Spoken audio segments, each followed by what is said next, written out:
Hey learners, welcome to Connected.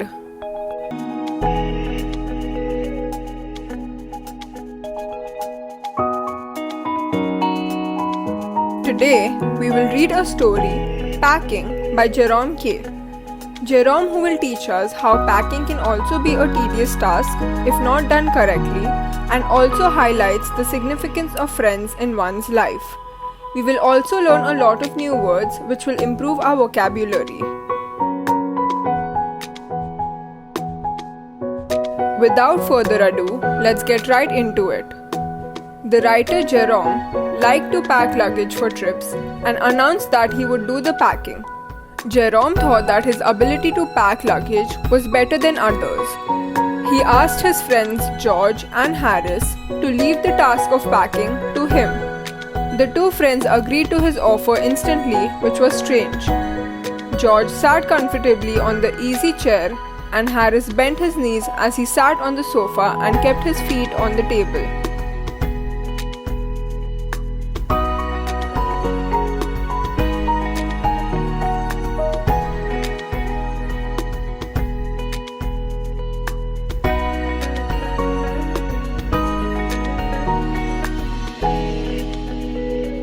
Moving on to the next paragraph.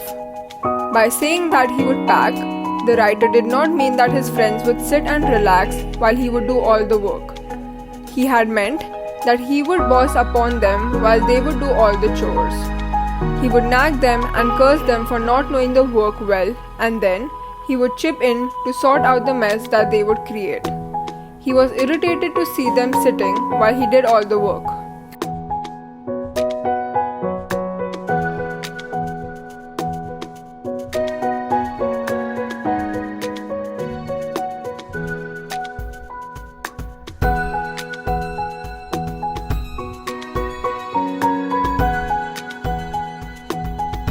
I hope I made myself clear up till now. If anyone still has any query, then ask me without any hesitation. With that said, proceeding to the next para. He recollects that once he lived with a man who would sit lazily on the sofa all day through and would watch the writer do all the work. The man would say that he enjoyed watching him go around doing all the work. This would make the writer mad with anger. The writer adds that he could not sit idle and watch others work like slaves. On the other hand, he liked to check their work, walk around with his hands in his pockets, and direct them on how to do the work properly. He feels that as he was energetic, it was a part of his nature to behave in that manner.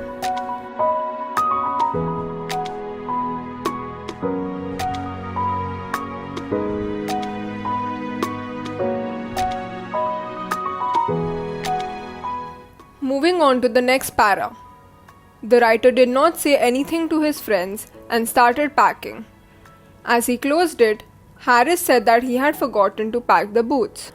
The writer felt that Harris could have reminded him before he had closed the bag, but he thought that Harris was like that. This was followed by an irritating laughter by George, which made Jerome wild with anger.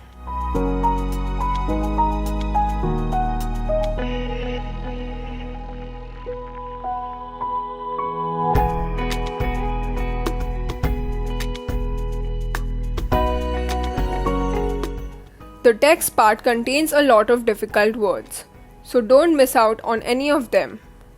With that said, starting the next para. Jerome opened the bag to keep the boots in it. As he was about to close it, he was struck by a strange thought that had he kept the toothbrush or not. He says that he never remembers if he has packed the toothbrush or not. Jerome adds that while traveling, he always messes up with carrying his toothbrush. He has nightmares of not having packed it, wakes up in sweat and looks for it. In the morning, he packs it before using it, then unpacks the bag to get the brush and uses it. As it is the last thing that comes out of the bag and he has repacked the bag, he forgets packing it again. At the last moment, he rushes to his room to get the brush and finally, he wraps it in his handkerchief and carries it to the railway station in his hand.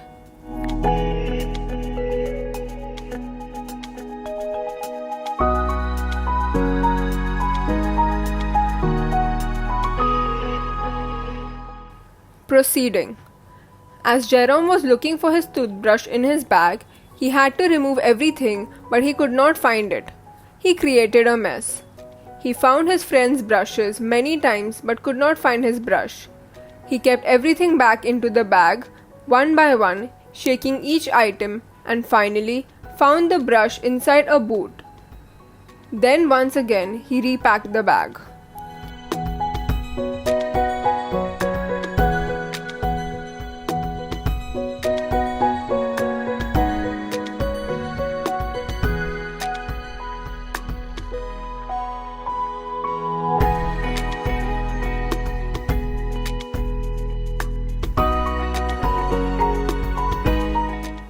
Let's find out what happens next. Now, when Jerome closed the bag, George asked if the soap was there inside it. As Jerome was impatient, he replied that he wasn't concerned if it was there or not, closed the lid and strapped the bag. Then he realized that he had packed his spectacle in it too and had to open it again to get them. Finally, the bag was closed at 10:05 p.m. Then they had to pack the food baskets. Harris said that as they were left with less than 12 hours to leave, they should pack the baskets as well. Harris decided that the food baskets would be packed by him and George. Jerome agreed to take his turn for some rest while his friends packed the baskets.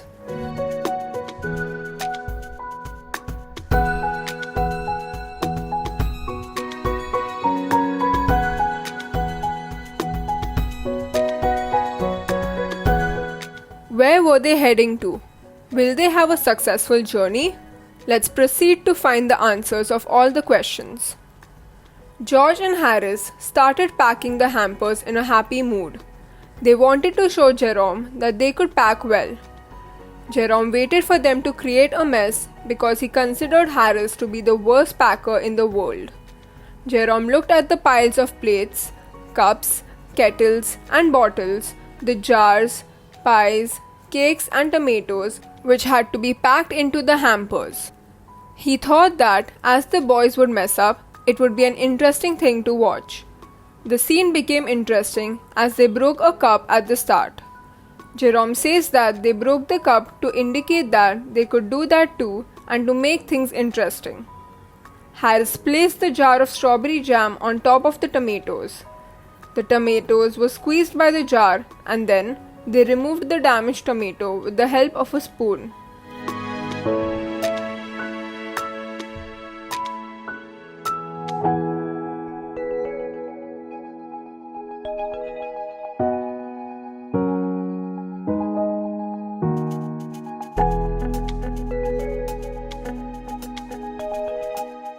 Moving on to the next para.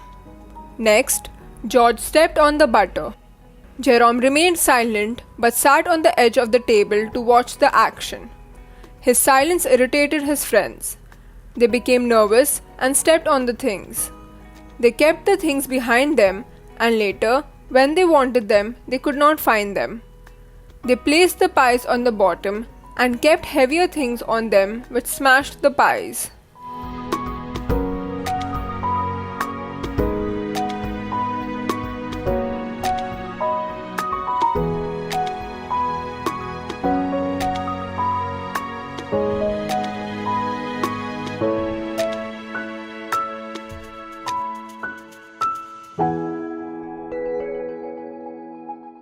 Proceeding. The boys overturned the can of salt on everything. Jerome says that they created a lot of confusion with the small piece of butter. He had not seen anyone create so much mess with butter that was worth 1 and 2 pence, meaning it was a very small piece, as they did. George removed it from his slipper and tried to put it into the kettle. As he was unable to do that, he placed it on a chair. Harris sat on it. The butter stuck to him. He stood up and both the boys went around the room looking for the piece of butter.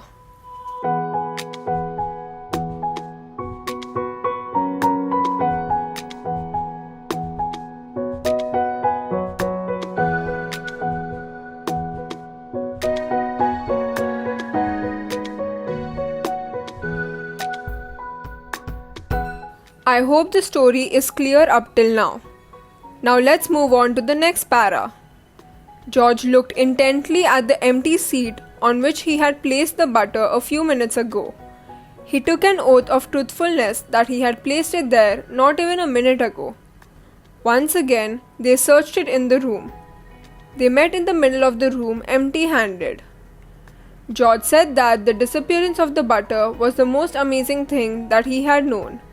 Harris said that the disappearance of the butter was a mystery. George saw the butter sticking to Harris's back and said that it had been there all this while. Harris turned around and asked where it was. George flew to Harris's back and asked him to stand still. They removed the butter and packed it inside the teapot.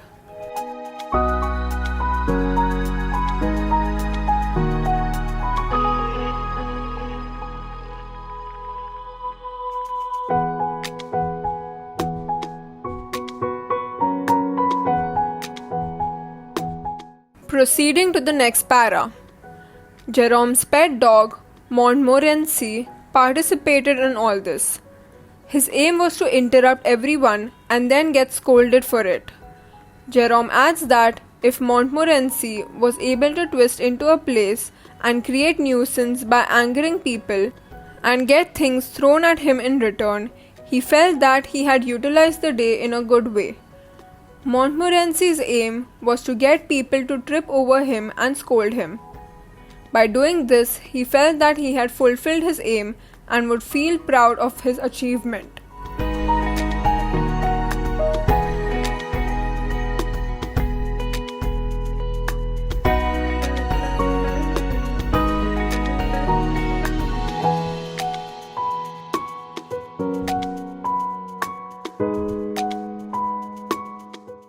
How will the dog mark his presence in the situation?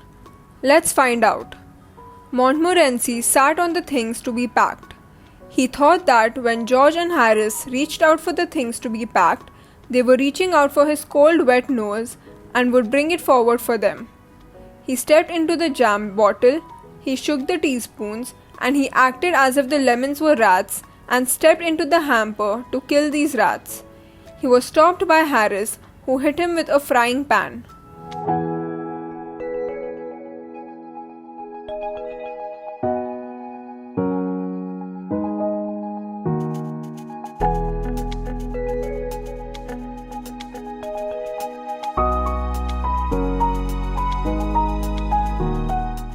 Moving on to the next para.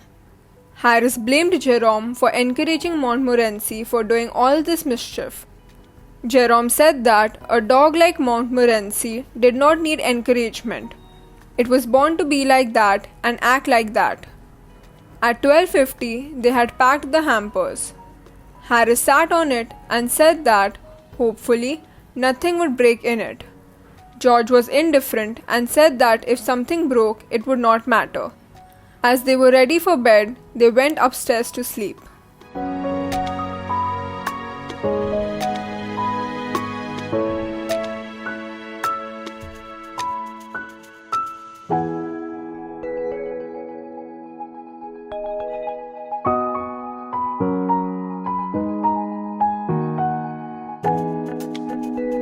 Continuing.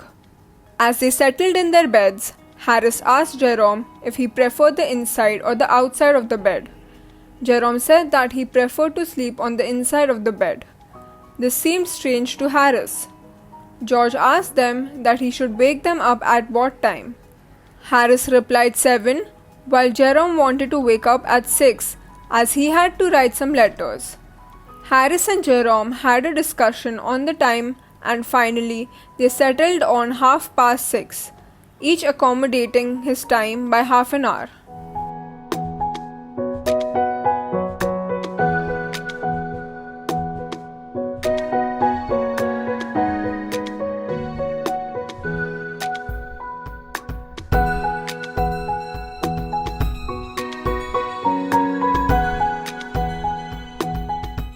One more para left.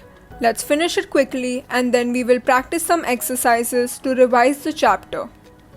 George did not respond as he was asleep. Harris and Jerome made mischief by placing the bathtub next to George's head so that he would fall into it as he woke up, on the pretext that this way he would take a bath as soon as he got up.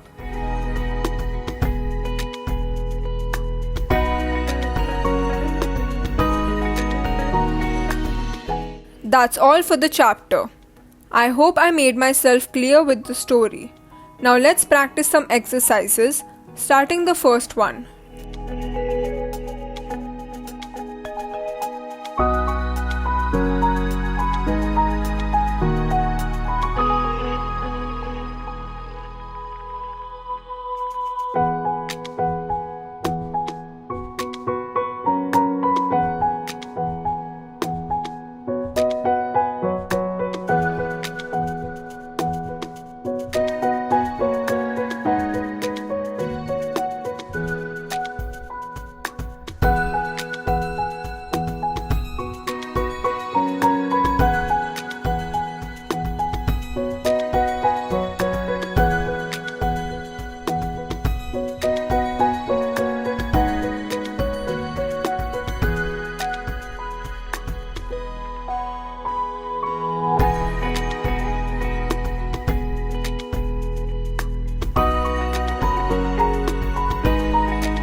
Now everyone must pay attention as I am going to read out the answers.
Excellent answers, everyone.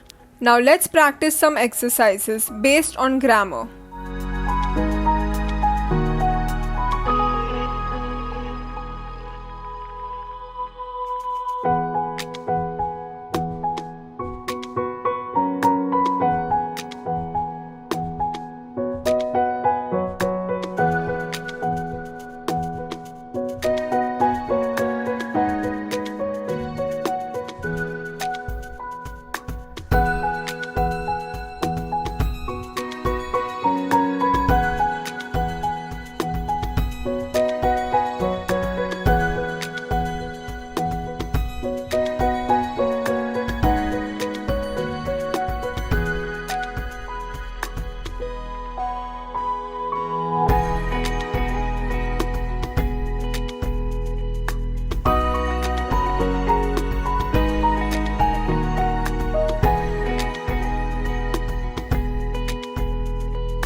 Your time is over, dear students.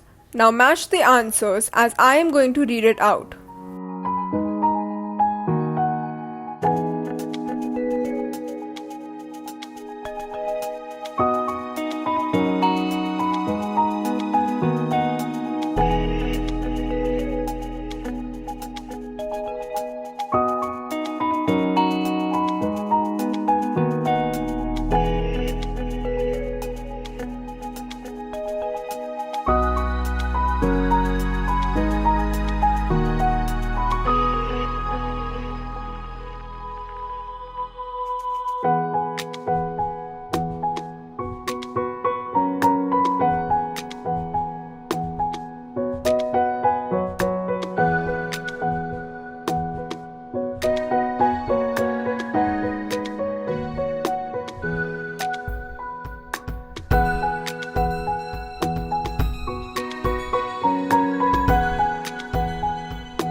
Today, we will read the poem The Duck and the Kangaroo, which elaborates the desire of a duck confined within the limits of the pond to go beyond and travel the world like the kangaroo did.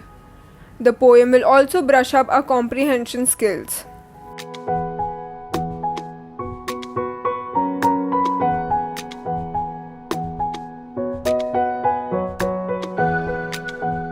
Let's get right into the poem. Said the duck to the kangaroo, "Good gracious, how you hop over the fields and the water too, as if you never would stop. My life is a bore in this nasty pond, and I long to go out in the world beyond. I wish I could hop like you," said the duck to the kangaroo. The duck is awestruck to see the movement of the kangaroo. It expresses that the kangaroo could hop continuously over the fields and water bodies. The duck's life was boring as it remained in the pond all the time. It wished to see the world beyond the limits of the pond. It wishes that it could also hop like the kangaroo.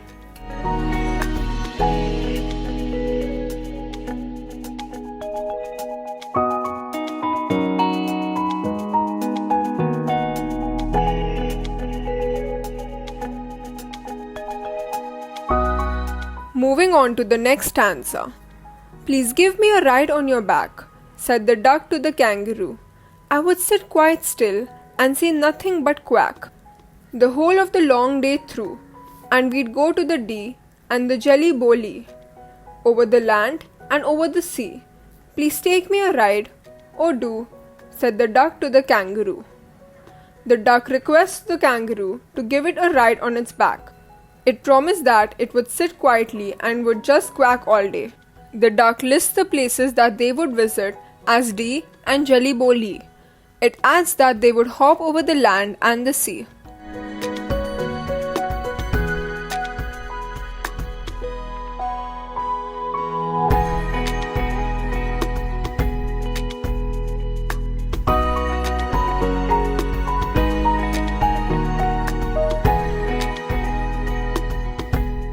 Will the kangaroo accept the proposal of the duck? Let's find out. Said the kangaroo to the duck, "This requires some little reflection. Perhaps on the whole it might bring me luck. And there seems but one objection, which is, if you let me speak so bold, your feet are unpleasantly wet and cold, and would probably give me the rheumatiz," said the kangaroo. The kangaroo explains to the duck that it will need to consider the duck's proposal. While it might be a source of good luck for the kangaroo does have just one concern. To speak plainly, the duck's wet, cold feet might give the kangaroo rheumatism, that is joint inflammation, if they are on the kangaroo's back.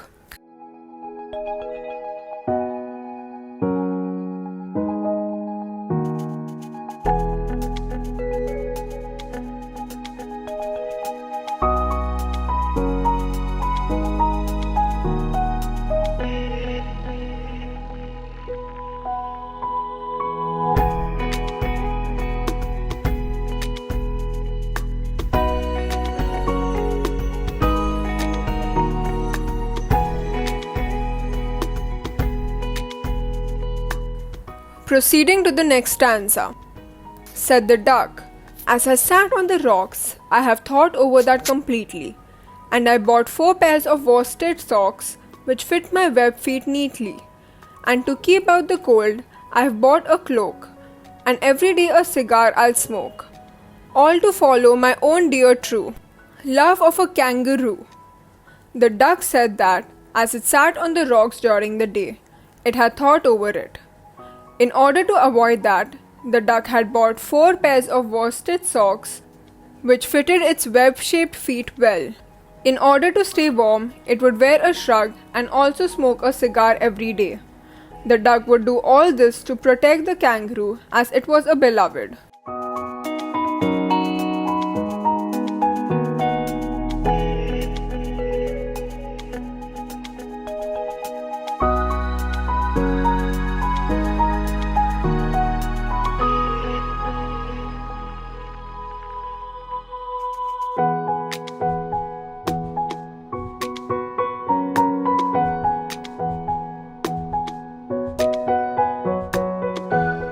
Will the kangaroo allow the duck now? Let's find out quickly. Said the kangaroo, "I'm ready, all in the moonlight pale. But to balance me well, dear duck, sit steady, and quite at the end of my tail." So away they went with a hop and a bound, and they hopped the whole world 3 times round. And who so happy, oh who, as the duck and the kangaroo? The kangaroo was satisfied with the duck's response and got ready for the ride. At night, when the sky was filled with the pale light of the moon, they started their trip with a hop. The kangaroo asked the duck to hold it firmly, and they traveled around the world 3 times. Both of them enjoyed each other's company.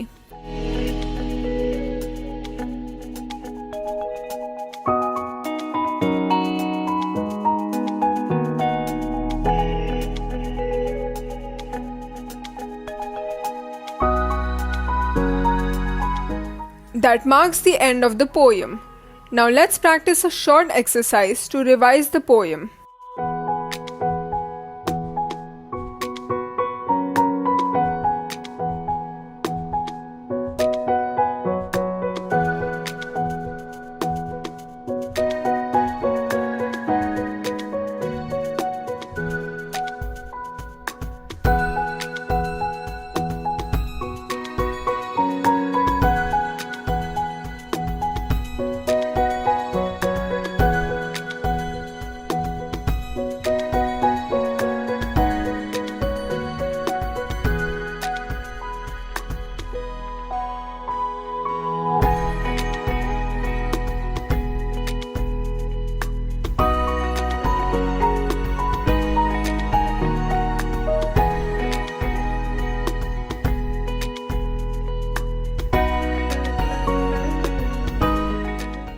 The questions were quite easy.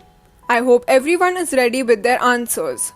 I will read out the answers now, so please match them.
Teaching you guys was a great experience as always.